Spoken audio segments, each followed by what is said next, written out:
everybody, and welcome to the Busted Business Bureau. I am your host, Christian Borky. As always, I am sitting at the Lincoln Lodge, which produces this incredible podcast. It's an incredible theater that produces an even more incredible podcast. Agreed. You should give them all your money. Today, my guest is the head editor at They Call Us. It is an incredible collection of artwork, writing, and paintings and things like that. It is KP. Hi. What a fantastic introduction. I'm flattered and honored and so glad to be here, Christian. This is going to be an insane episode today, KP. For context, we're going to be talking about the meteoric rise and fall of IO Theater, which is a Chicago improv comedy theater. KP, what do you know about improv or comedy? So I've done one improv show, and I did it with you, Christian. Yeah? What was that? What was that improv show? We pretended to be straight men. My character's name was Alec, because that's a dumb name. Sorry to all the Alex out there. I'm not sorry. I mean it. I remember we asked for Disney villains, and someone told us Jafar, and for the life of me, I could not tell you who that is. And I went to some kind of weird accent and was trying to not let on that I have no fucking idea who Jafar was. Incredible. Yeah. Yeah, that was... So I can't believe that you said yes to that. To doing improv with me. That was part of Three Straight Dudes, which was the brainchild of Emma Day and Jerwin Santiago. Shout out. Pretending to be straight men and doing improv on stage and being very self-congratulatory about it. Being that was so funny, man. So that's all you know about improv? Yes. Oh my God. And have you seen comedy shows? I've seen comedy shows. I've been to Second City, Laugh Factory. Okay. Yeah. Okay. Yeah. I have Netflix, so. Okay. Great. So for your own sake then, I'm going to keep this episode as jargon-free as possible. Okay. But for the many improv comedians who I know listen to this podcast and will be tuning in because they want to hear drama, this will still be a great episode if you know a lot about comedy or if you don't know a lot about comedy. Okay. I read 3 fucking books for this episode. This is going to be a banger of a sode. And so this is going to be great for whoever tunes in.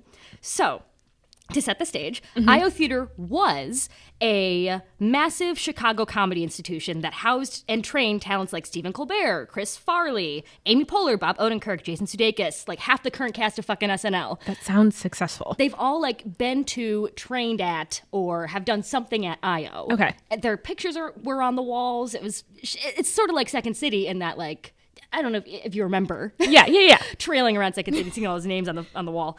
Many of them would attribute their success to Second City because that's where they cut their teeth in sketch comedy writing. Yeah. But a lot of them trained in improv at IO, which are two, forgive me if I'm patronizing you, 2 very distinct styles of comedy. Okay. And people get more famous doing sketch comedy because that's how you get on SNL. That's mostly sketch. And that's where the money's at, is SNL. Absolutely where the money's at. There is no money in improv comedy, as we will find out. There's very little. The only real way to get famous doing improv is on Whose Line Is It Anyway? Have you even ever heard of this show? Yeah, I love that show. Oh, okay. Amazing. So yeah. Okay. Okay, I know improv. All right. So, if you've ever heard of Second City, there's a chance that most of their famous alumni that have come up post-1981 have in fact been influenced by IO. People travel from other states to take classes at IO. It was I had never heard of IO before coming to Chicago. I was from Ohio. I had heard of Second City. But when I got here, it was they are massive institutions that train Chicago comedians. Second City is perhaps more famous, but IO is just as far-reaching, if not as well-known as Second City. Okay. Does that make sense? Yeah. Okay. The pandemic exacerbated a ton of pre-existing issues with IO, ultimately leading to its dramatic and sudden closure in June of 2020. The fall of an institution so large was obviously quite dramatic, and since I'm nosy and I love drama, I want to take you through the history of the theater, many issues that plagued it since the beginning, and trying to come away with the main reasons why it failed so hard in June of 2020. On the way, we'll talk about what it means to be a working comedian, how to make money doing it, the fight for comedy workers' rights, and also there's a bit of desecration of a human corpse in this episode, so it's going to be fucking nuts. I know! Right. So, the prehistory of IO. Let's start there. Okay. The main character of the story is going to be a woman named Charna Halpern. Charna. It's a gorgeous name, right? It is. She's the woman who co-founded it in 1981 and ran it through 2020. She's also a hotly contested figure in the Chicago comedy community. Okay. We'll talk about her in the latter half of the episode, so just keep her name in mind. Okay. But we'll talk about the other person who co-founded IO at the beginning, Del Close. Okay. Del Close, again, co-founder of IO. Perfect. He died in 1999, so that's like the part where we'll start talking about Charna. R.I.P. R.I.P. He is remembered as a comedy legend, like the guru of modern improv. The most notable alumni listed on IO's website were like obsessed with him. He's like the guy that people are like, he's a comedy genius. Da da da da da. So I don't want to sit here either demonizing or glorifying him. Like, he was very good at his craft. I have learned a lot of things from the things that he would, teach to people. He was also misogynistic and had a lot of other issues that we'll talk about. Don't they always? Don't they always? So I don't want to sit here being like, he's the worst guy and we should all cancel him. Or like, he's a genius and it doesn't matter that he was misogynistic. He's a complex human being. A complex human being, as we all are. Yeah. So for a lot of this research, I read The Funniest One in the Room, The Lives and Legends of Del Close, written by Del Close's student/friend, Kim Howard Johnson. His book is comprehensive and well-written. I also read Margaret Hicks's Chicago Comedy, A Fairly Serious History. It's just shorter read and has some good stuff towards like the latter half of the book. The first half, it's whatever. So anyway, Del Close. He was born in March of 1934, a Pisces. Same. And look at that. You're like the same person. He grew up during World War II. He has a comfortably wealthy child. There's no reason why I need to tell you all this. I'm just gonna. Because I read the whole fucking book, and so now you're gonna need to know about Del Close. This has nothing to do with the rest of the story. Okay, World War II doesn't come back in later. No, it doesn't. Well, maybe. We'll see. He lives a comfortably wealthy childhood. What is of note of his childhood, and they mentioned this at like the beginning of, Kim Howard Johnson mentioned it at like the beginning of his book.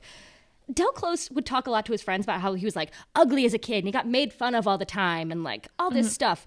And Kim Howard Johnson was like, I've seen photos of him. He was normal looking. I have no idea what he was talking about. Yeah. I also feel like when you are the one bringing it up with your friends that you're ugly, you're probably not. You're probably not. And he has a couple pictures in the book. He's a normal looking kid. Yeah. So that is a running theme throughout Del's life, is exaggerating a lot of stories. It's, the basis of modern improv comedy. It's just sort of exaggerating what you already know. Yeah. So maybe he got made fun of like for a week in middle school for having like acne, but it was completely normal looking. You know what? Again, not relevant to the story. I'm going to say it anyway. There's a story in the book about him taking a nude photo of a 7th grade classmate and then showing it to other classmates. There's a story of him going on a date with a woman in junior high. And then after the date, his friend was like looking for him and then found him in that same girl's bushes, like peeping on her. No. It's difficult to verify any story from his childhood because his entire family died pretty early and he was known to, again, make shit up. But the most verifiable story from his childhood is that he once faked his own death. He and like 6 of his buddies decided it would be really funny if they pretended to shoot him in like a public street and then stuff his body in the back of their car. And it ended with like, this is in the newspapers, like you can verify this. Yeah. Like police finding them being like, show us the body, and then Del gets out of the car and he's like, I'm the body. And they're like, that doesn't make any sense. So it was like a convincing faking of his death. Very convincing, yeah. Oh my God. And that ended with like a very heightened police presence. Yeah. And you know what? If he was my kid, I would have killed him myself. I would have been like, just make it real. Yeah, I would be like, you can't do that. And now your time is done. So anyway, this again has nothing to do with the rest of the story, but I had to read this whole fucking book, so now you get to know these things too. Thank you. Del grows up, is super into like acting and comedy and stuff. He gets hooked up with what will become the Second City founders. They're called the Compass Players at this point. It's like in the 50s. And they go from like club to club doing scenario plays. Scenario plays are loosely based on this form called commedia dell'arte, which I'm sure the comedians in this are going to be like, oh, I know what that is. What the scenario play basically is that they would plan on doing what is loosely structured improv. Like they would all go in, there's like 6 of them.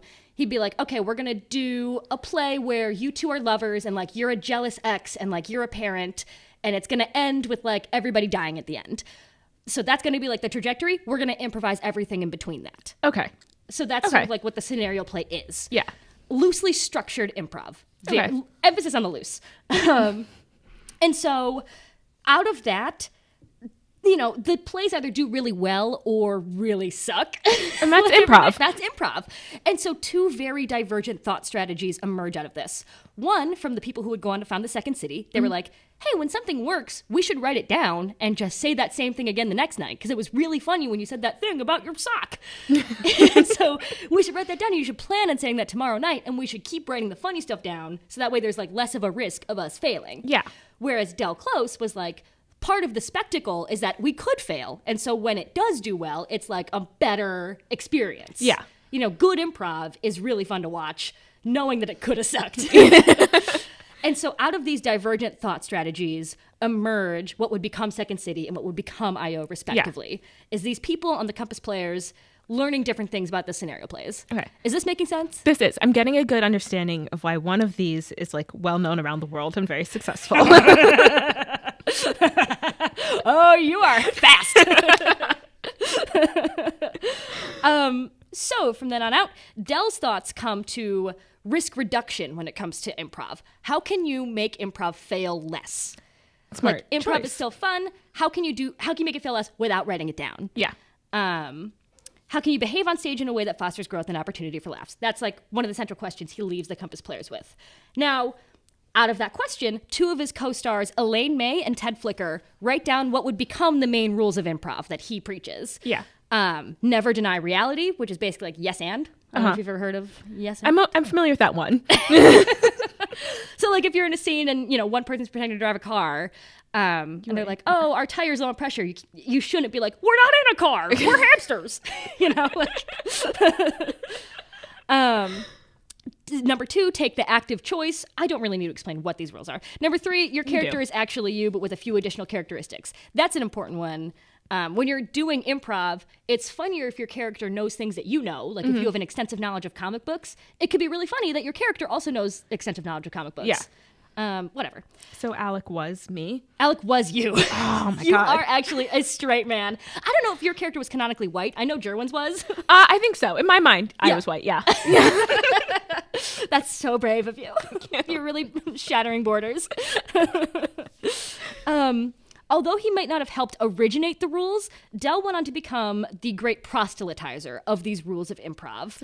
For the rest of his teaching, I believe this is actually a quote from Kim Howard Johnson. I didn't write down where I got the quote from, but it's all in quotes, so I imagine Kim Howard Johnson actually wrote that. Sorry, Kim, I didn't attribute the quote to you when I started reading. Also, I'm sorry, Del has a son, and nobody knows that. What? Allegedly. This is a completely unsupported claim in Kim Howard Johnson's book. Apparently, like, during one of his many hospitalizations, as we'll talk about, Del was really fucked up. He was super into drugs, had many suicide attempts throughout his life. Yeah. Was in the hospital. Along with faking his own death. As a teenager.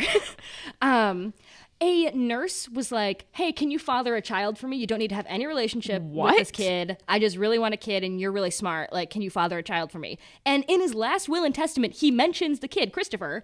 And he's like, I'm not leaving anything to Christopher because we don't have a relationship. So the audacity to like point that out in your own will and testament. You could have just said nothing. Yeah, you don't have to say that, man. So, like, when you look up Del Close on Wikipedia, nowhere is the son mentioned. So this is like a very unsubstantiated claim in Kim Howard Johnson's book, Brave. I guess except for the will where he says, I leave you nothing. Which I'd be so mad if I was Christopher and I knew that Del Close is my dad reading that shit. Oh, also, I have some headshots for you. Oh, he's a very normal looking person. That's what I would say. Yeah, average. Yeah. 5. I know this guy, you know? Like, I know this. Like at least 12 people that look like that. Yeah. Yeah. So let's fast forward to Del comes out of the Compass Players, again, with this strategy of how do you make improv fail less. He meets Charna Halpern, which is like the most important meeting, I would argue, of his life. As he develops the ideas that would become the foundation, foundational for long-form improv comedy, he's growing more and more weary of his teaching and directing positions at the newly formed Second City. So Second City, you know, becomes a thing. They contract him to direct shows, and he's sort of like, this is boring. It's like all written down. It's the same thing all the time, blah, blah, blah. Knowing you're not going to fail. Lame. Ugh, I can't even imagine. I want to work at the circus with no net. He meets a young Charna Halpern who offers him $200 and some pot to teach a class at her fledgling theater. She had also just started a theater. We'll talk about that more later. Okay. I do $200 and some pot. Correct. Paid in weed. Yes. Very official, very businesslike. Love it. This is the busted business bureau, but that's the most sound business decision that has ever been made. Paying someone with $200 and some pot, I'm stealing that. Is how I would like to be paid for this time. Okay. So that is good to know. Perfect. I'll call my guy. So Charna, let's talk about her. She is born in June of 1952. She's a Gemini. Ooh. A Gemini and a Pisces. It feels like a bad mix. Well, Sarah's a Gemini. So what are you talking about here? It sounds like a great mix. She, has a middle-class upbringing. She goes to college. She would go on a tryout for the Second City, didn't really make it on the main stage, but starts taking classes and is like, oh, damn, I love comedy. Okay. She's in a group called the Standard Deviations and takes a shining towards booking their gigs. So she really is enjoying the production side of it, doing whatever. Yeah. She hears about a man named David Shepard, who was also on the Compass Players. And he starts up a short-form, gamey, Whose Line Is It Anyway style improv theater titled Improv Olympic. And it didn't really take off because nobody wanted to watch it. This was her light bulb moment hearing about the theater. She recalls, quote, "It was the first major revelation I've ever had in my life. I was on the highway thinking, David Shepard, he did this thing in Canada called Improv Olympic, but it didn't go. And I thought, I can do this. I can get David Shepard to start Improv Olympic here. And I swear to God, this is the revelation. I'm going to run IO. This is what I'm going to do. This is my life. This is my job. I knew it. I got on the Cloverleaf and went back downtown, and I never went home." A boss bitch. Honestly, yeah. Listeners may be surprised to find out this is kind of a Charna neutral, if not Charna positive episode, which we'll talk about later, why that may be a surprise. She founds Improv Olympic in 1981. She has to change the name to IO because the Olympics sued her.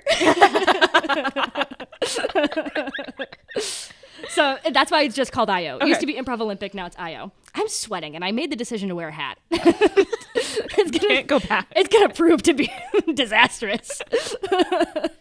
So, again, while Dell is growing weary of his teaching positions at Second City, she's growing tired of, the gamey nature of improv and wants something more artistically fulfilling. Okay. Is this all making sense so far? Yeah. Incredible. I spent so much time doing this, so I'm like, is this only making sense to me? Your notes are thorough and comprehensive. You're doing fantastic. Thank Christ on the cross. This is too much reading about improv. So, returning to where we started, they meet. I can't be fucked to remember what year they actually met in. Maybe 1982. Fuck, I Take back everything I said about your notes. That's what I wrote down word for word in my notes. Can't be fucked.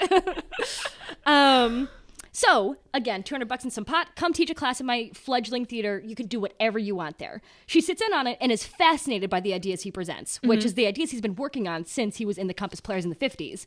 She strokes his ego a little bit, tells him how cool he is, says oh my God, I've never heard anything like this before. And he's, of course, as a man, in turn obsessed with her. Yeah, eats it up. That's how you get any man to be obsessed with you. All you have to do is send one compliment. Yeah. They're so starved. Yeah. They just want one compliment. The funny thing is they already believe it in themselves, but they just want to be told once. Yeah. So anyone listening out there, this is how you do it. Men, you're so smart, so clever. Male listeners, you are a genius. And you love this podcast. You love it. Rate and review. So what ultimately comes out of so Charna's like, please, let's do business together. What ultimately comes out of their creative collaboration is a style of long-form improv called the Herald. The name is meaningless, but it gives form to Dell's loosely created improv thing. Okay. What they decide, do you want me to explain the Herald to you? Will that be interesting? Yeah. Okay. So you already don't care.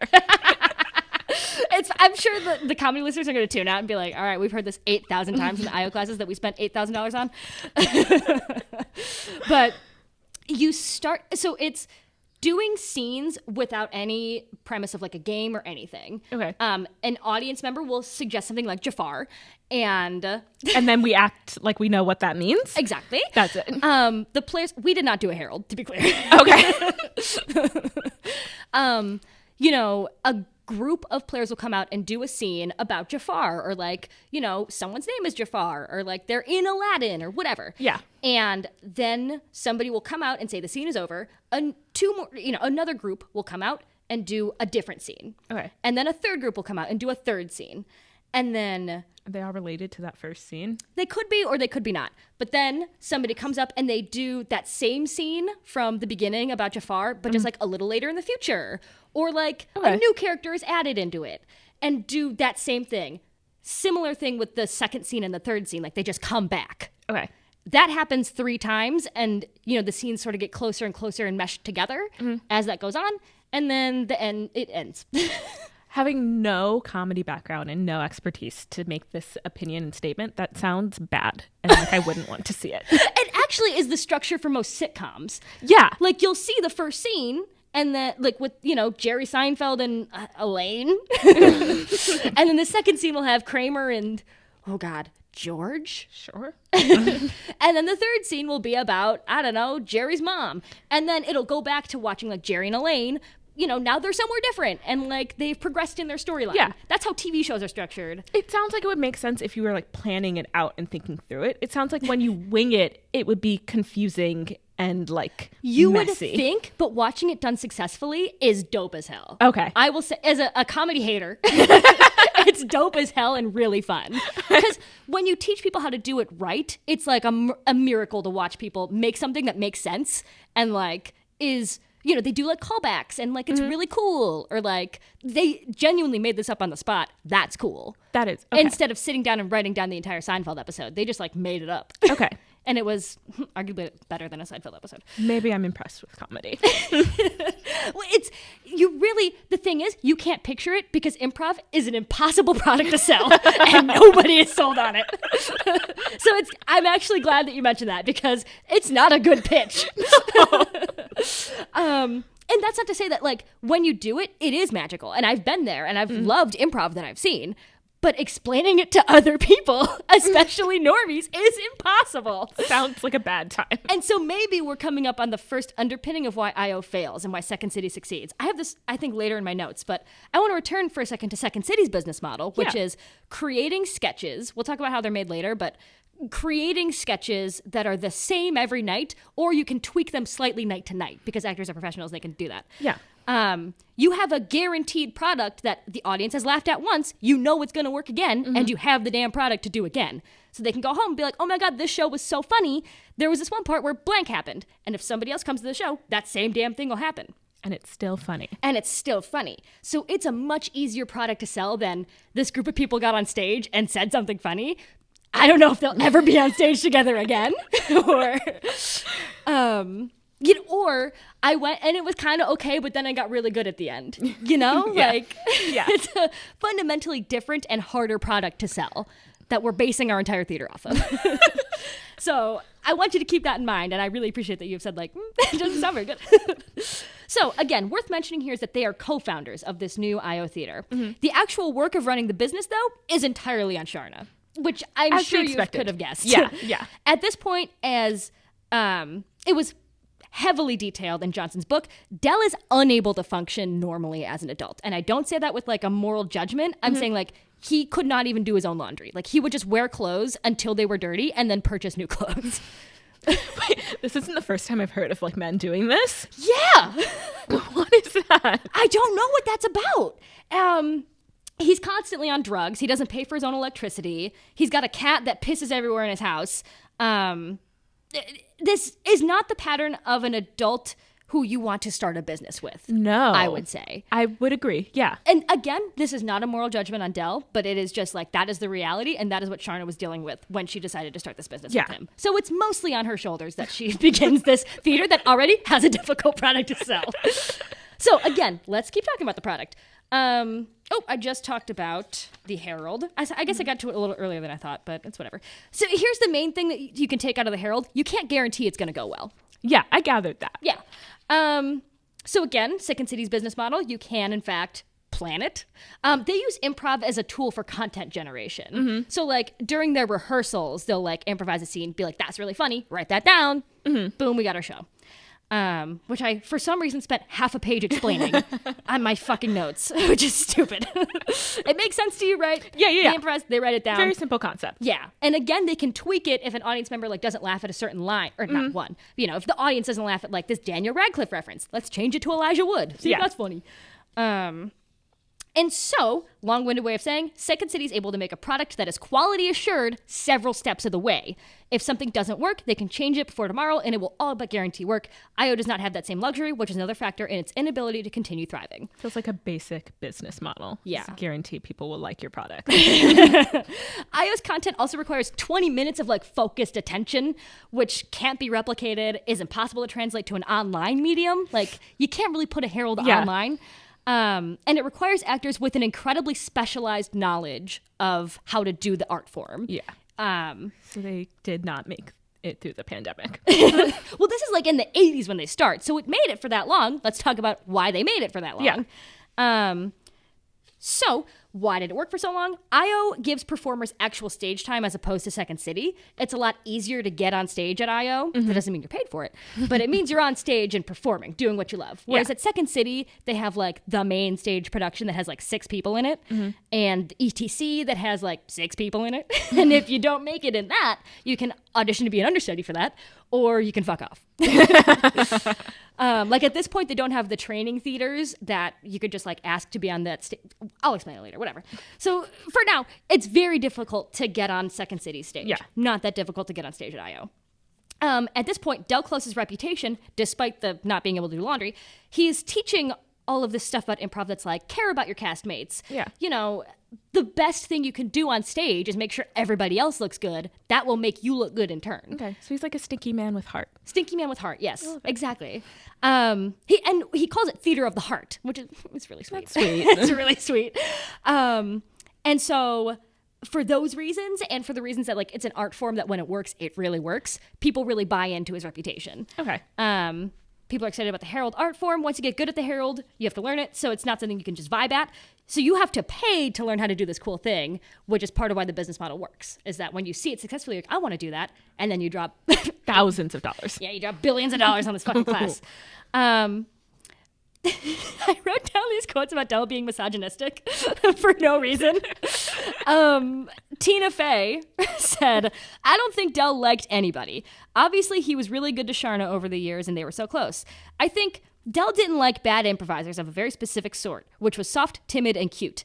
Probably more bad women improvisers fell into this category, whereas bad male improvisers fall into the category of never shutting up and entering every scene, trying to be funny, so maybe that irritated him less.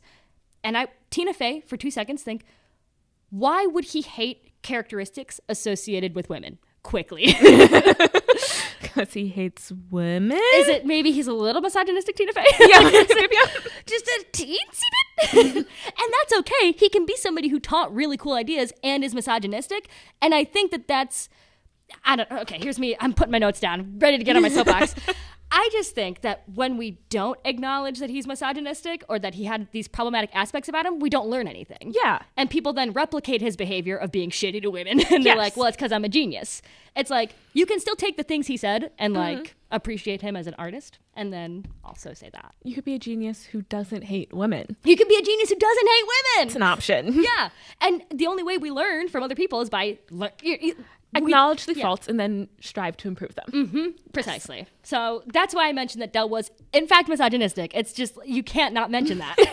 So a lot of male improvisers make it through the ranks of IO rather than the female improvisers who will drop off because they don't want to get screamed at in the middle of class. I didn't write the story down, but there's one story where he was like teaching a class and a female waitress walks by, like just because she was doing something. And he turns around, looks at her and goes, she looks like she'd be really fun to kill.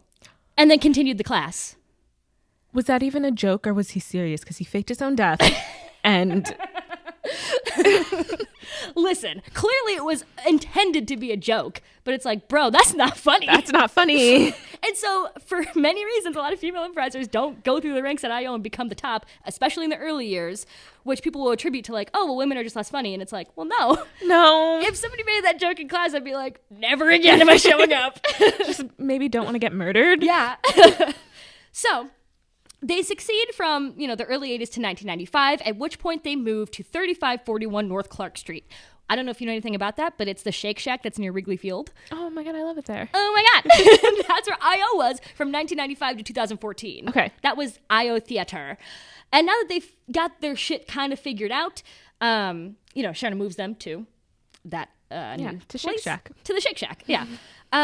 She says, quote, in 1995, I borrowed $3,000 to rent out my own space on Clark Street. She had, she was very nervous. She was like, how's this going to work? And she said, quote, it wasn't easy. After a few years, the rent on the location went up to $26,000 per month from $3,000. And, this is Charna just talking. And much like Del, I feel like she does have a tendency to say things that are close to true, but are not necessarily true. But I'll take her at her word. I'll say, okay, great. It was $26,000 a month. It's right next to Wrigley Field, but it was also before the Cubs won the World Series. I don't know. Whatever. Okay.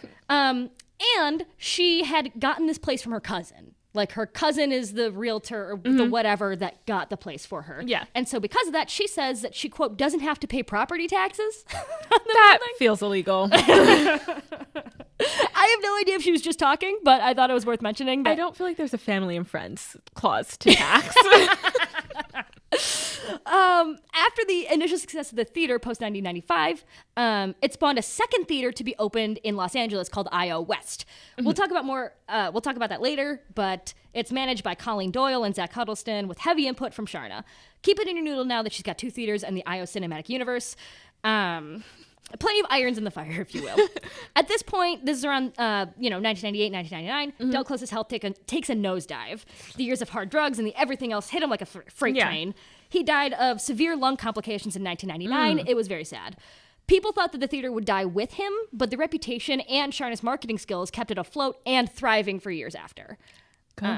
Which is girl bossery. Yeah. We love Charna it. killing it. Tangent for the skull thing. It's time to talk about the skull. Io died, and as a joke, I don't know if it was a joke. He loved Hamlet. Like, that's a very commonly known fact throughout his life. He said, I want to be decapitated and put into a production of Hamlet as Yorick, who's like the skull that Hamlet's talking to when he's like, alas, poor Yorick. I think, is that what he's, never mind. I was going to make a Shakespeare quote, and then I was like, I have no idea if that's right. And since his whole family's dead, Charna is the executor of his final wishes, because they were like tight. And so in his will, it says, please give my skull to the Goodman Theater to be in the next production of Hamlet, which is funny, but it's logistically impossible to execute. Yeah. And yet the Goodman Theater receives a skull. And so it's like, I don't know if this is the best way to tell the story, but it's not Del's skull. She's unable to decapitate a body and send it to the Goodman Theater. So she tries with her bare hands. She tried it, she failed. She has Del cremated. I think his ashes are at I.O. But again, she does provide a skull to the Goodman Theater. Also of note, because of Del's drug usage, he didn't have teeth by the time he died. Like, he was wearing dentures. Yeah. And the skull had some teeth, but not all of them. And in a 2006 interview with The New Yorker, Charna revealed that the skull gifted to the Goodman Theater was real, but not the skull of Del Close. She had gone to a medical shop, quote, she went to the Anatomical Chart Company in Skokie, where she, quote, tried to match Del's big brain cavity and nice high cheekbones. We finally found the one that you could buy as Del if it were covered with skin. It was a manly, manly skull. Quote, at her older sister's house. To those dainty feminine skulls. The sisters took turns plucking out the skull's canines and incisors. Quote, we left ones in the back because it turns out pulling teeth is like pulling teeth, Halpern said. Plus, who's going to look back there? After stashing the skull in her pantry for 4 months, she gave it to the Goodman in an elaborate ceremony. So that is a real skull that they then ripped the teeth out of to pretend to be Del's skull. The fact that they were surprised by how hard it is to rip teeth out.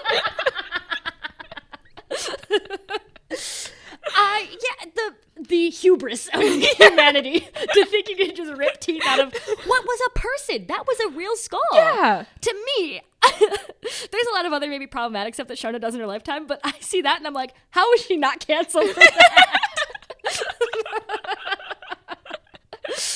Like, that was a human breathing person and you ripped their teeth out to pretend to look like your friend. Yes. And that skull is still at the Goodman and they like tell people it's Del's skull, but it's not. The jig is up. The jig is up, but nobody gives a shit. Fun to pretend, I guess. I guess. Anyway, that has nothing to do with the story, but I was like, she desecrated a body. Whew, all right. So, the years from 1995 to 2014 are when most famous is that you would know, like Tina Fey, Amy Poehler, Jason, your Jason Sudeikis, Sudeikis. They're coming through here. So again, this is from like 1995 on. Lorne Michaels from SNL catches wind of this. Do you know who Lorne Michaels is? No. Okay, he's like the showrunner at SNL. Whatever. Okay, sure. Every year, because like a lot of famous people are coming from I.O., there's a showcase established at I.O. And I've seen many a performer during these showcases, and they completely lose their mind. I hope this is illuminating for you, a non-comedian. I.O. establishes a round of shows that function as an audition. I think there's a total of 3 rounds. Okay. Charna will select a trusted few people to attend the first or second round of auditions to be like, oh, you're really funny. Let's move you on to the 3rd round. And for the 3rd round, she will sit there in the front row and decide if you're funny enough to then send to Lorne Michaels to have an audition for SNL. That's so much pressure. Right? Yeah. But I feel like having been from Ohio, I would have never guessed that that's how the process works. Yeah. Again, there's a lot of different ways to audition for an SNL, but like that's just one avenue you can take to then get an audition for SNL. So she's very present during day-to-day operations of the theater. It's getting more notoriety because they're sending people directly to SNL. And it's not a guarantee you'll book SNL if you get the audition in front of Lorne Michaels, but it's been successful for, I believe, 80 Bryant, Cecily Strong, and Vanessa Bayer all did that. I know all of those names. Yeah. I'm pretty sure they all did it through I.O. If not, they've trained at I.O. Yeah. And I think that's how they got their SNL audition. Don't quote me on that. So she's got this renowned reputation, growing profitability, and successful classes and corporate improv training programs. And so in 2014, she decides she wants to buy the building that she's in, the Shake Shack. Yeah.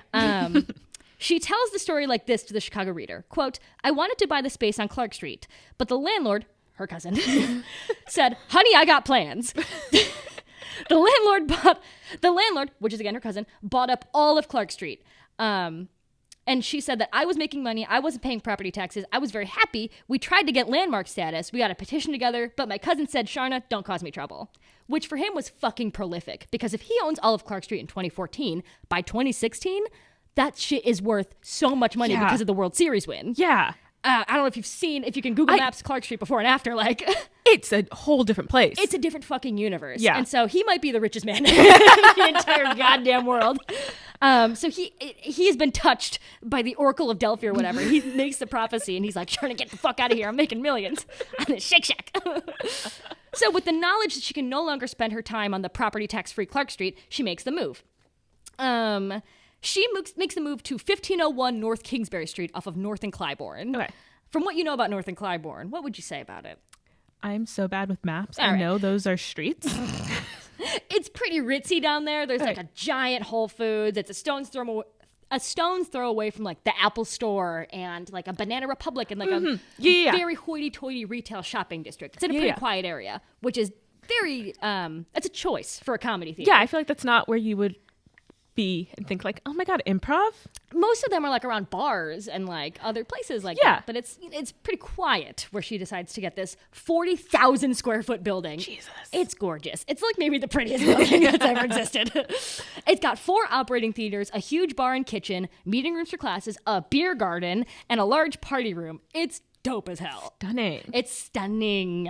In 2016, Charna has this to say about her financial situation re-IO. In 2014, I bought my own 40,000 square foot building. It was a $7 million project. I took out a small business loan to finance it. The business had tripled in the last 3 years and we're still profitable. There are still challenges though. I just got my property tax bill, which went up from $30,000 to $190,000, and that's going to put me in default. Plus, it really sucks when you have to start paying those, right? Isn't it just such a pain in the ass? Plus, the sewer system in Chicago is so inadequate that when it rains, all of the water backs up into my building. I had to close last weekend and I lost hundreds of thousands of dollars. Which is really funny because I do have an episode planned about Chicago's sewer system. So I was like, thank you, Charna, for the lead-in. So now we have a fucking behemoth of a building to manage. And the way we finance it is through 1, a small business loan, 2, ticket sales, 3, class sales, like selling classes to students, 4, the bar and kitchen, and 5, corporate programming, which is not like a huge part of their whatever. But it's like going to businesses being like, here's how you say yes and to writing a paper. Does your boss want reports? Say yes and. To my knowledge, they did not rent out the theaters for like special events. But that would have been dope as hell to do. Yeah, that's what I'm saying. A smart choice, but notably, ticket sales are contingent on the product being good, which, as we discussed, is not always guaranteed. So how do we generate a customer base for a product that isn't easily marketable to a commercial audience? The simple answer is most of the artists and comedians double as customers at I.O. So Chris Jones of the Chicago Tribune says of the move to the new address, quote, whether or not they like to admit it, what most improv and comedy students are actually buying is a lifestyle, a community, a network, a creative clubhouse where friendships and partnerships can lead in all kinds of creative directions. What you need most is your own bars, as many performance stages as possible, and lots of places to hang. Which to me really like solidified the point that I was about to make, which is that, you know, I'm not saying that there's no normies that go to I.O., but a lot of people buying tickets to improv shows at I.O. are other improvisers who are like watching their friends.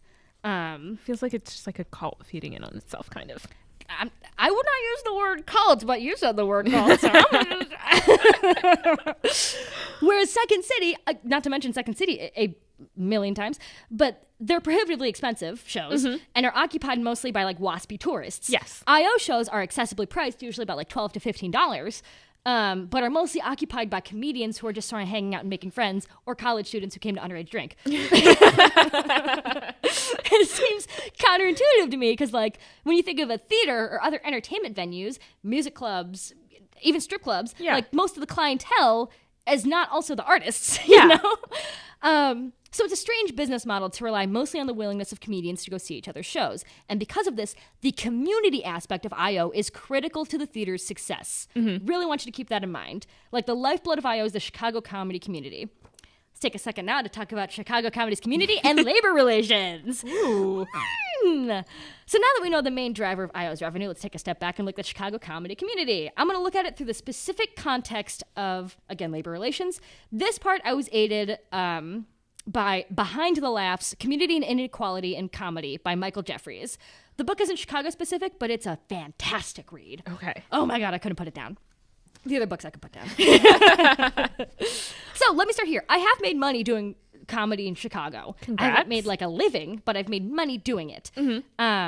And most of the ways I've made money has been doing like stand-up, music, puppetry, voiceover, doing like solo projects. I've never once made money doing improv. And there's a logical reason why it's hard to get money doing improv. As in, it's a lot of people that are usually on a stage, so it's hard to pay a big group of people to do something for 20 minutes. But also, labor relations as it relates to improv are different than stand-up or other individual parts of artistry. So let's go back to 1979. The hot ticket in New York City is the Comedy Store. I don't want to spend too much time talking about it, but it's just like a fantastic story. Jay Leno, David Letterman, all the soon-to-be famouses are like occupying the Comedy Store in 1979, and none of them are getting paid. They're getting paid jack shit. They're getting paid in exposure. They're getting paid in vibes and drink tickets. And that's how I pay my rent. You pay your rent in drink tickets? And vibes. Mitzi Shore, a girl boss who invented the modern stand-up comedy club, I'd argue.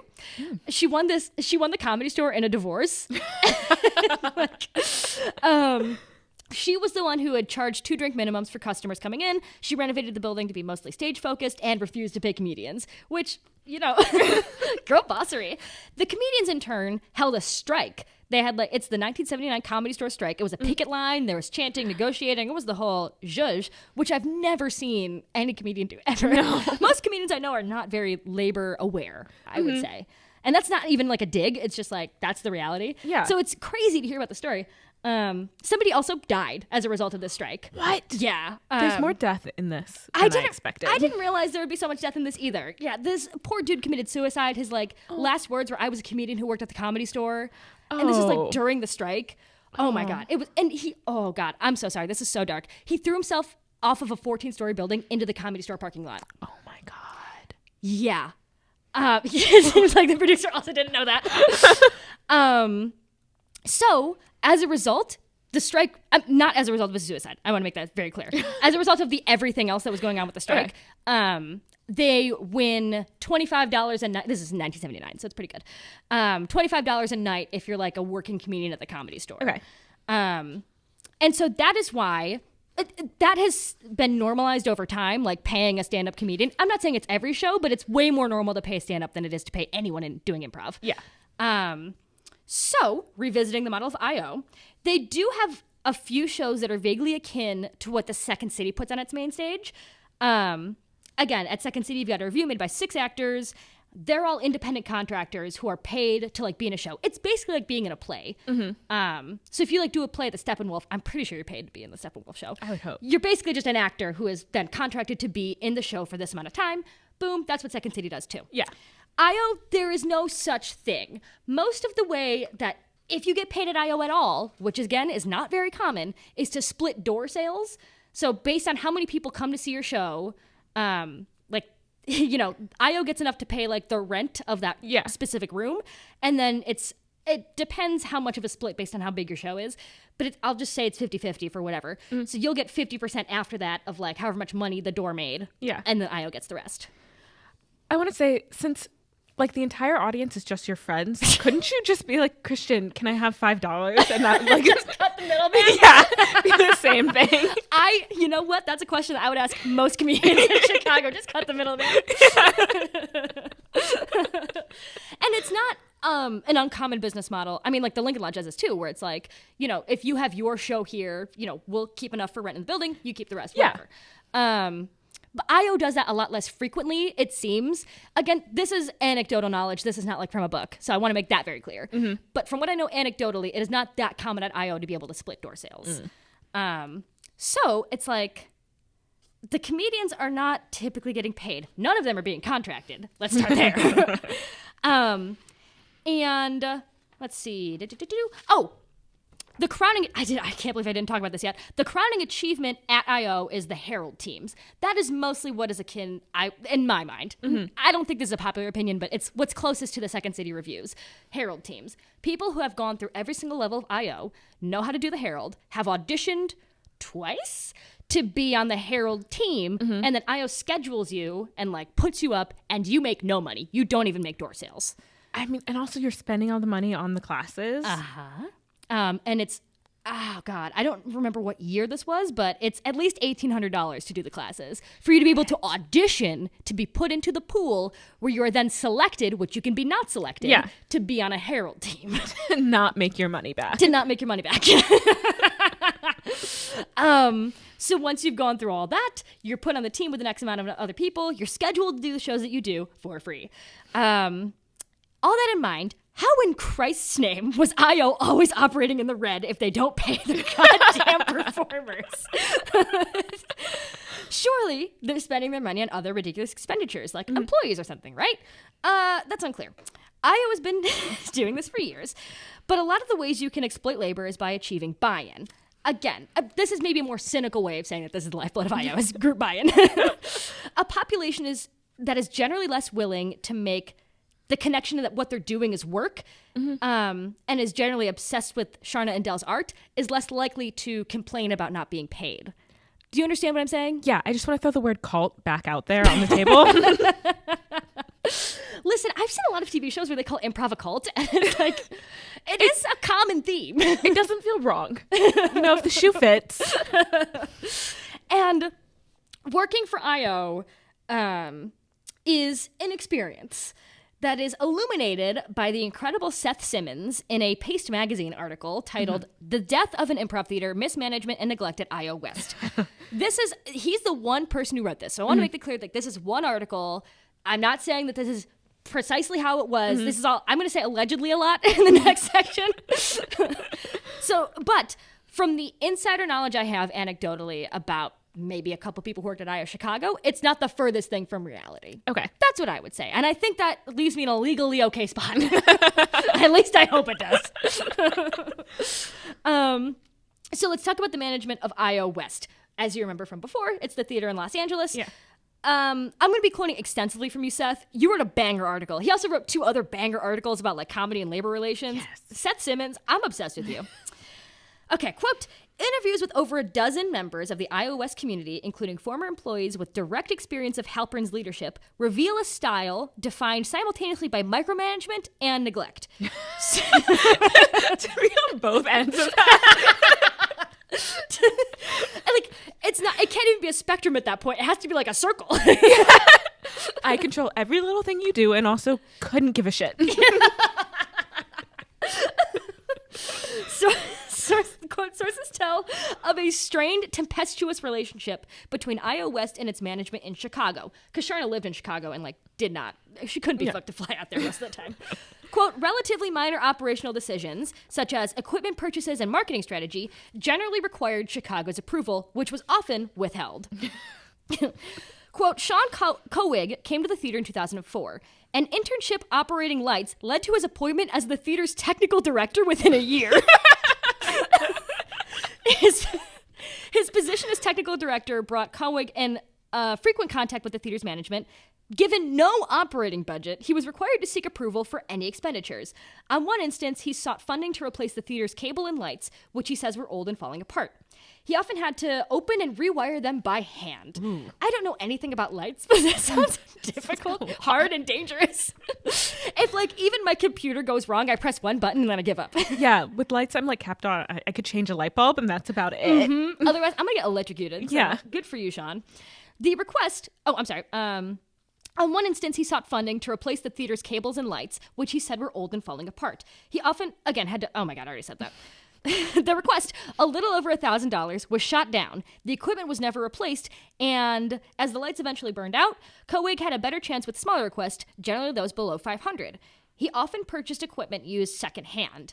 As a result, the show suffered technical problems, and he suffered as the director. Quote, there was a period of time after me where the main stage had 3 lights on it. So assuming this is true, which again, this is all alleged. This is alleged by Sean Coig. It's all alleged. It is not boding well for IO West, I would say. No. Worth it to mention is that Charna does in fact deny that this is how the theater was managed. She's been reached out to. She said that this is not how it was. I feel like see her confirming it. Yeah. It would be a kind of insane thing to confirm. Be like, oh yeah, you know what? They got me. Oops, I thought performing improv in a dark room would be a good idea, so no lights. And I feel like I have been very girl bossery of her so far because she did take an impossible thing and make a business out of it. Yes. And so I feel like this is going to be hopefully a fair and balanced account. Also, you know, I didn't mention this before, but Charna had to deal with so much from Del Close. Like, I imagine. He didn't let her have boyfriends while he was alive. What? He was like psychosexually obsessed with her. Did he think he was her boyfriend? Yeah, but because, oh my God, this is tea. That's all in Kim Howard Johnson's book. I promise you I'm not making this up. I don't have the quote in front of me though. But in his adult life, he was unable to like have sex because drugs had really done a lot on his body. Mm-hmm. He was unable to maintain a sexual relationship with other people. And he therefore, and Charna was like, I want a sexual relationship with somebody who I pursue. Mm-hmm. And so whenever she would get a boyfriend, he would get so mad. She once went to Milwaukee with a boyfriend. I can't remember if it was Mike Click. Mike Click also helps her with the theater, so I don't know if this is the same person. Sorry, Mike Click. She used your name for no reason. She went to Milwaukee with like a new boyfriend, and he called her at 3 a.m. and was like, I'm going to kill myself unless you come back. So no. Charna has been through a lot in her lifetime. And so I'm not saying that excuses like being bad at running a business, but I'm saying I'm not sitting here being like, Charna's the worst. We should cancel her. So she has been through a lot and has also been the architect of modern improv comedy. Like she gave form to the Herald, which is a miraculous thing to watch. Okay. back to IO West. The bar was a sticking point for Halpern and Mike Click. Mm-hmm. Who appeared to regard it as more important than any other aspect of IO West's operations. This is all still a quote from Seth Simmons. Click in particular had a long-standing conviction that the bar staff were stealing funds, going so far as to install security cameras, monitoring them at the same time Coig was still struggling to find equipment upgrades. We can't afford lights, but we did put in a camera. Literally, yeah. It's lights, camera, action, but just camera, action. Quote, Mike Click would always tell me that the numbers were too high, says Britton Spellings, who served as the bar manager from 2001 to 2006. Click was convinced that the bar's revenue didn't line up with its expenditures. And Spellings said, quote, I would always tell him, it's impossible for you to know that because we don't have a point of sale system. We have an old-timey cash register. When I sell a glass of wine or a shot of Jim Beam or Stella Artois, it's ringing up the same. Quote, after years of this back and forth, Click finally agreed to install Aloha, a popular restaurant point of sale system that was already used in Chicago. Yeah. They came out to install it, and 20 minutes of the meeting went by, and then Charna and Mike dipped. They were like, all right, figure it out. They said, like, call us if you have a problem, and then when they did call, no one would answer. Quote, more than a year after Aloha's installation, Click was still convinced that IO's staff was stealing. He had instructed O'Connell to perform inventory every day rather than on the first of the month. If you know anything about being in a bar, no. No, just no. If you know anything about being anywhere, any retail job you've ever worked, no. Inventory once a day is a fucking nightmare. You're not doing anything else that day. No, that's all you're doing. And so if that's your everyday, what are you doing? Quote, Brian O'Connell's 15-year tenure at IO West also included stints as a bartender and teacher. As the bar manager, he came into frequent contact and conflict with Halpern. I'm sorry, this is the funniest quote he's ever said. Whoever the first person was that gave her a BlackBerry, I want to punch in the face. They gave her the technology to be able to make rash decisions and make them law. To be scolded at through a BlackBerry is humiliating.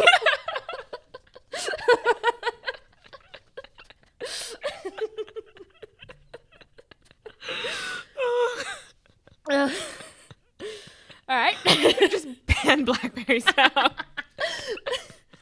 Quote, he resigned as bar manager in 2012 after Halpern called to announce that she was cutting the theater's security. Instead of paying for a bouncer 7 nights of the week, she would only pay for 2 nights. The remainder would be covered by unpaid interns. To be clear, IO West is at, allegedly, in a part of town that requires security at the door, whereas IO Chicago definitely wasn't. Yeah. Just unpaid interns as a bouncer is you're begging for underage drinking. That's all you're asking for. I would say you're asking for those underage interns to get the shit beaten out of them. Yes. Because if I had a 20-year-old man who does comedy be like, can I see your ID? I, as a well-adjusted person, would be like, fuck that, stuff him. I'd be like, I'm just going to walk past you and you're not going to do anything. Yeah, sorry, skinny.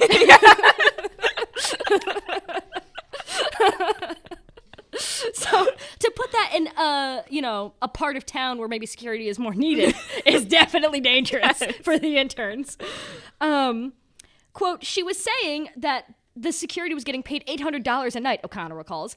I don't know how much you know about the bar business, but that would be $100 an hour, which no security guards would be getting. No. I went back and forth with her and I said, I lived in Hollywood. I've lived here since 2000. I've worked in bars. Hollywood Boulevard is a dangerous place. You can't put unlicensed, untrained, uninsured, underweight interns, incredible quote, students who are just working like I am on the door. These are your children, right? These are my friends. These are your students. Eventually, they cleared up. This is not me talking. That was a quote from Boomer. Mm-hmm. They cleared up that the security was making $800 a week, not a night. Of course. Which they only cleared up after O'Connell straight up quit. Just said I'm done with this. The article has a ton more stuff about the alleged labor violations by the bar staff at IO. Allegedly, Mike Click would edit people's paychecks to reflect they worked 39.5 hours a week instead of 40. So they were never paid overtime. Charna allegedly didn't take criticism very well and insisted that it was bizarre for people to be making a labor stink over this, over $15, which is very funny of her. We'll talk about more later, but I feel like it's worth mentioning that there's a litany of allegations in this article, which again, I urge you to read. It's a fantastic article. Yes. Here's another insane story. This is from the same article. During an improv festival, this is all quote, during an improv festival years earlier, he and Halpern were approached by a fire marshal who informed them that the event was over capacity. Halpern moved to deal with the situation, Spellings recalls. Quote, whatever she said to him was so acerbic that the guy immediately snapped and said, all right, you're done. We're shutting the place down. Oh my God. How do you say something so wrong to the fire marshal?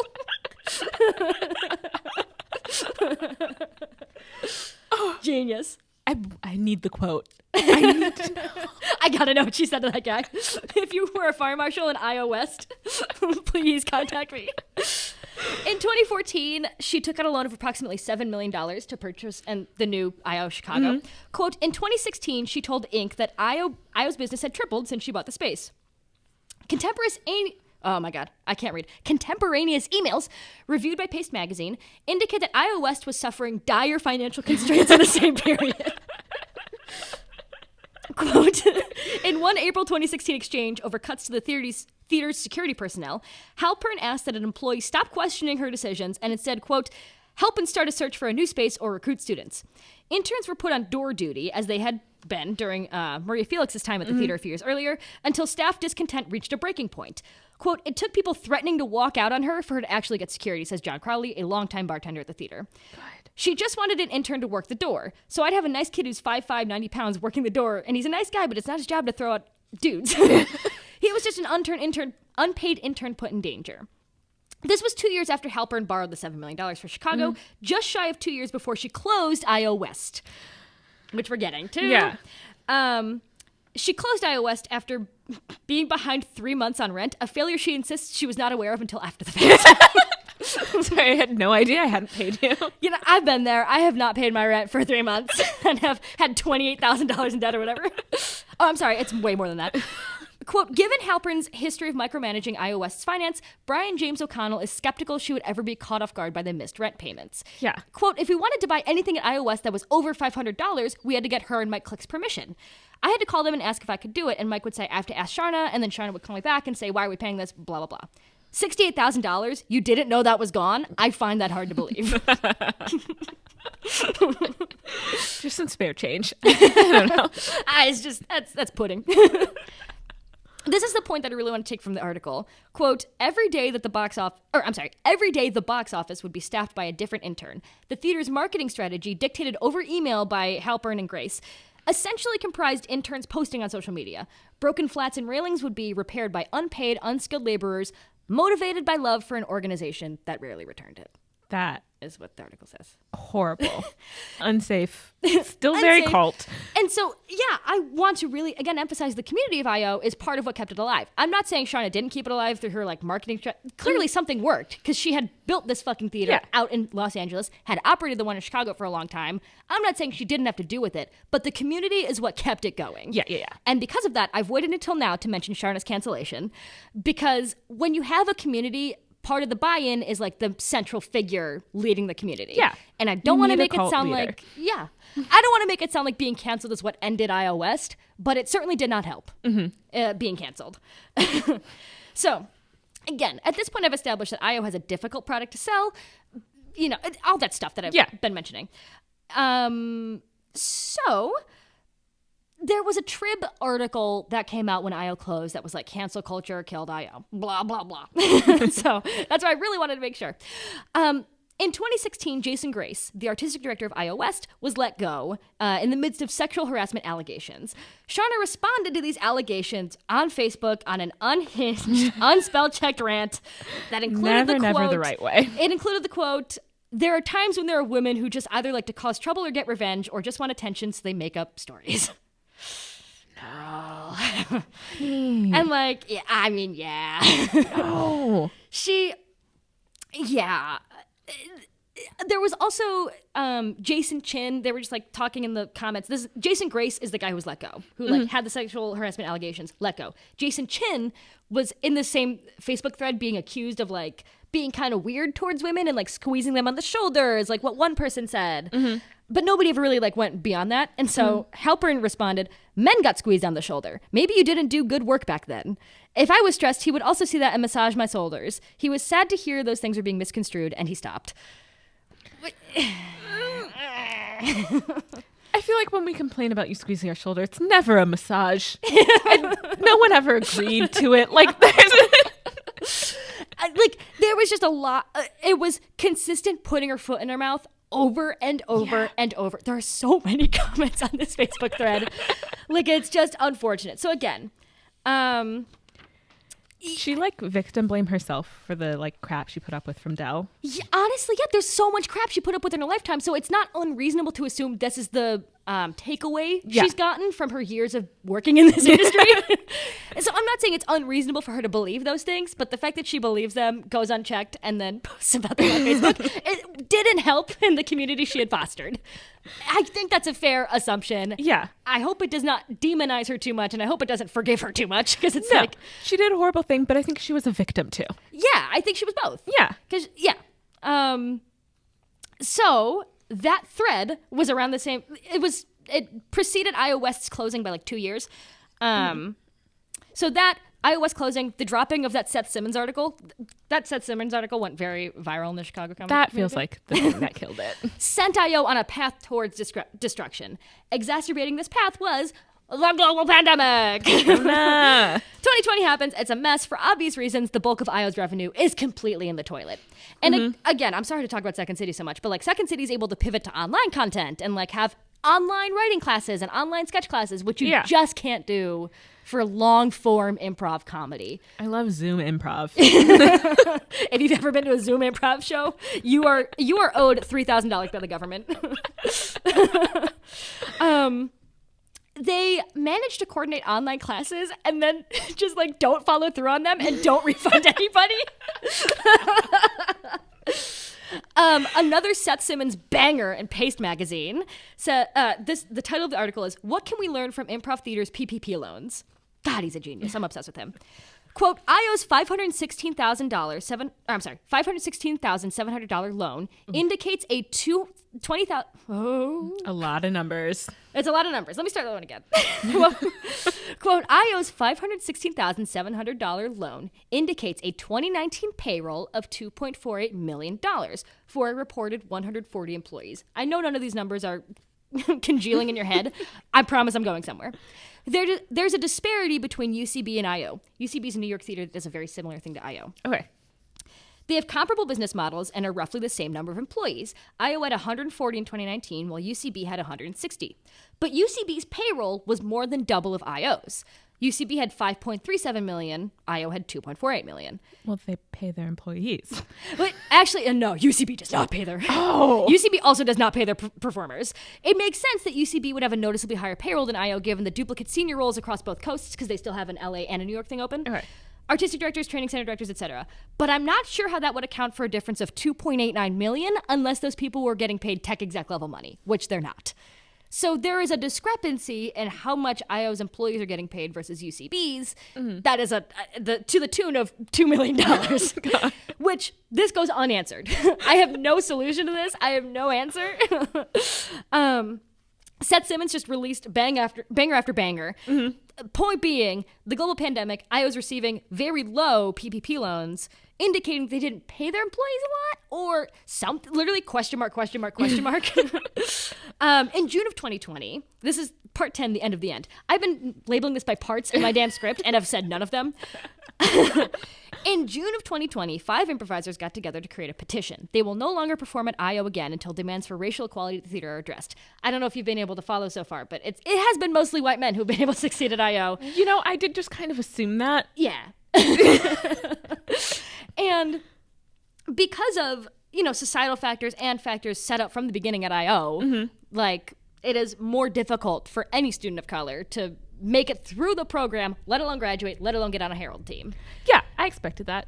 When we got the misogynist quote from Tina Fey, I've never known someone who's like, I hate women, but people of color are pretty cool.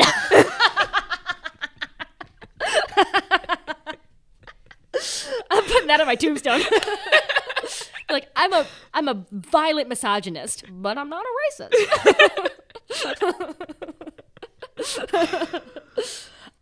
So, yeah, this petition addresses the long-standing concerns at IO that things are just not equal for performers of color there. Yeah.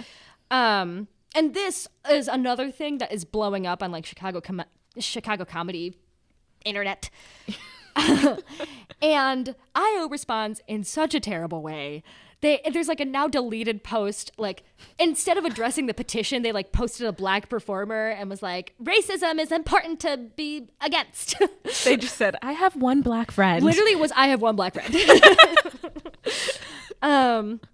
So then Charna eventually addresses the petition in a way that, I think it received mixed to positive reviews. Okay. But it was also like, it's a pandemic and IO literally isn't open. I can't do anything until we're open. Which I would say is fair. That's a valid response. At least it wasn't another unhinged Facebook It was comment. not an unhinged Facebook rant. Yeah. She got some intern to go on her Facebook and get something better. Also, I'm about to be the historical context bureau. June of 2020 was a flashpoint that massively increased racial consciousness for white people. Mm-hmm. And there were ongoing demonstrations in the U.S. In case you're listening to this 200 years later. These events are absolutely connected. And in the final whiff, the theater's official response to the petition was also deleted. So people are not happy about it. So 5 days later, announced via email, Facebook post, and tweet, IO Chicago would be closing its doors. No farewell ceremony, citing financial concerns. They just close. Yeah. And so briefly, people were like, did the petition kill IO? And a Chicago Reader author asked, did the petition kill IO? To which Charna's answer was unambiguous. No, not at all. It just happened to be that was around the same time that they were going to close IO. Okay. Because the pandemic, the lack of PPP loans, the lack of online content, the lack of people willing to still teach at IO because of the everything happening, all of that contributed to the theater suddenly and dramatically just closing. Okay. So if they had the money, they would have kept being racist. It's just that they didn't. They truly had no money left. And, June of 2020, nobody knew when the pandemic was going to end. We're still in it. So, it might have been a prophetic move on her part to be like, this pandemic isn't going anywhere. Deuces. Calling it. She's also well above retirement age at this. Well above. She's 3 years above retirement age at that point. Well above for a woman. So retirement age for a woman should be 40. I was going to say solid 35. So Scott Gendel and Larry Weiner. All right. Are the new owners of IO. It was listed at $12.9 million and it sold for an unknown amount per the Chicago Sun-Times. There are no reopening plans currently. But keep your eyes out, girlies. IO may very well come back under new management. I'm still dubious of the business model based on the... on everything. On the everything. All of it. Not that art needs to be sold. You don't need to package your art in a commercially appealing way, but it kind of does if your rent is more than $100,000 a month. I think if you want to make a business out of your art, then it matters a little bit. It matters a little bit. And so that is actually the end. The end of the end. That is the end of the end of IO Theater. Wow. What have we learned? A lot more corpse desecration than you would expected. imagine. Yeah. Right? I was ready for none. Yeah. Yeah. Learned that teeth are hard to pull out. Teeth are very hard to pull out of a skull. So it's even more impressive when people do it. It's more impressive when children do it. I learned that maybe I don't want to see another improv show. I think I'm good. I like improv. I will keep saying it. I will stand by it. I still like improv. Okay. After all this. With the exception of Whose Line Is It Anyway, I'm not sure that I could say the same. I actually have seen some, I'm about to do some improv shout outs. Okay, go. Some brilliant improv teams I've seen. Breast Milk. Ratas de dos Patas. They have done some incredible work. The team formerly known as Matt Damon Improv. Let me explain Matt Damon Improv to you. They no longer exist as a team, but it was a genius idea. Matt Damon once said a thing that was like, if there's more than one woman of color in a film, that's too many. And so the team is all women of color, and they have one straight white man. Or, I think it's just one white person who would come and do improv with them. Yeah. No, that's brilliant. I would see that. So all of the improvisers from Matt Damon Improv, I think, have gone on to do separate side projects, but they were amazing. And this is an improv team made of two white men, the Him brothers. Incredible improv. It was transcendent. Okay. It was so good. And so that is my 4 improv. I've seen better, good improv, but okay. As somebody who has had to see a lot of improv shows, I've seen a lot of great improv. And a lot of bad. I have seen a lot of bad improv, though. So it is, again, a difficult product to sell. But I don't want to poo-poo on the art form because the art form is cool. It takes a lot. Yeah, it does take Thinking on your toes. I give it a lot of respect. Yeah. With my only improv being me not knowing who Jafar is. Listen, you were dope at improv. To be someone who's never done improv, to get on a stage and do long-form improv with 2 people who explained none of it to you. Every time we do something, you're just like, just show up. And then... And you were in a musical I wrote. No, I can't same sing. Premise. So that at some point it reflects on you instead of me. I will say yes to any opportunity. Great. So okay, well, I'll keep that in mind. That's the premise of our friendship. I'll keep that in mind in the future. Well, everybody, that was this episode of the Busted Business Bureau. I hope you learned a lot. I did. I hope you laughed, you cried, you thought really hard about stuff.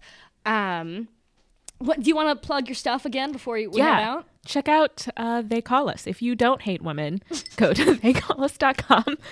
Look at some art, read some stuff. It's cool. I like it. What's your Instagram again? They Call Us. I think it's they.call. They.call.us. Thank you for knowing my Instagram. You're welcome. I follow it. Also, donate to the They Call Us Patreon. Oh my God. Yes. Give us money. That'll help us do things like print the magazine. Yeah, if you don't, you are a misogynist. Yeah. Fund me or you hate all women. All black women, too. So really, choose your battles. So that's it. That's the Busted Business Bureau. Again, if you like this podcast, you can give it 5 stars, leave a review, do whatever for the algorithm. Comment, subscribe. Like, comment, subscribe. This is the first podcast I've recorded with the knowledge that people have in fact listened to it. And so thank you to everybody for listening so far. That's really cool of you. Please keep doing that, and please keep showing your parents. I don't know why a lot of parents now listen to the Busted Business Bureau. My dad is going to love it. All right, that's thrilling. Send in your Busted Business suggestions. I'll listen to them. And yeah, thanks. All right, that's it. Bye-bye. Bye.